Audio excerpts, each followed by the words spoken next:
বাংলাদেশে হাম ও এই রোগের উপসর্গে শিশু মৃত্যুর সংখ্যা ৫০০ ছাড়িয়েছে। হাম পরিস্থিতি এই পর্যায়ে এলো কেন তা বের করতে বিশ্ব স্বাস্থ্য সংস্থা বা WHO-কে একটি স্বাধীন তদন্ত করার জন্য আনুষ্ঠানিক অনুরোধ করেছে সরকার। এ বিষয়ে বৈশ্বিক এই সংস্থাটির কাছ থেকে ইতিবাচক জবাব পাওয়া গেছে বলে সরকারের উচ্চ পর্যায় থেকে নিশ্চিত হওয়া গেছে।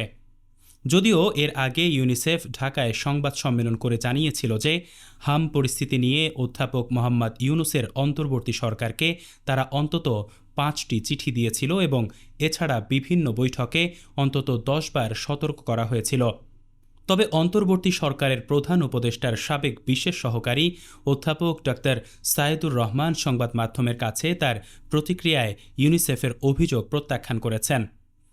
হাম উপসর্গে শত শত শিশুর মৃত্যুর জন্য দায়ীদের শাস্তি দাবি করে ঢাকায় নানা কর্মসূচি পালন করেছে বিভিন্ন রাজনৈতিক দল ও সামাজিক সংগঠন।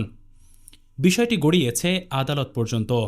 সুপ্রিম কোর্টের একজন আইনজীবীর রিট আবেদনের প্রেক্ষিতে দেশে হামের প্রাদুর্ভাবে শিশু মৃত্যুর ঘটনা তদন্তে কেন কমিশন গঠনের নির্দেশ দেয়া হবে না তা জানতে চেয়ে রুল জারি করেছেন হাইকোর্ট। তবে সম্প্রতি স্বাস্থ্য সচিব ঢাকায় এক অনুষ্ঠানে জানিয়েছেন, টিকার সংকট এবং হামে শিশু মৃত্যুর ঘটনা নিয়ে তদন্ত শুরু করেছে সরকার।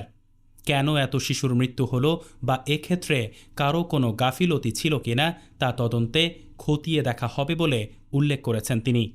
অন্তর্বর্তী সরকারের আমলে ভাবলেশহীনতার জন্য খুব বেশি পরিচিত মুখ হয়ে উঠেছিলেন গ্রামীণ ব্যাংকের সাবেক কর্মচারী স্বাস্থ্য উপদেষ্টা নূরজাহান বেগম। বিভিন্ন ঘটনার সূত্রে জানা যায়, তার আমলে শুধু হামের টিকা নয়, কেনা হয়নি জলাতঙ্কের টিকা। সাম্প্রতিক সময়ে একটি কুকুরের কামড়ে ৫ জন জলাতঙ্কে মারা গেছে। এটি এমন এক রোগ যে রোগে মৃত্যুর কথা সাম্প্রতিক অতীতে কখনো শোনাই যায়নি। শুধু তাই নয়, কেনা হয়নি কন্ডোমসহ বিভিন্ন জন্ম নিয়ন্ত্রণ সামগ্রী। এর ফলে জন্ম নিয়ন্ত্রণ কর্মসূচি কার্যত ভেঙে পড়েছে।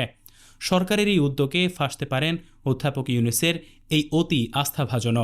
প্রিয় দর্শক, এই ধরনের তদন্তের ব্যাপারে আপনার মতামত কি?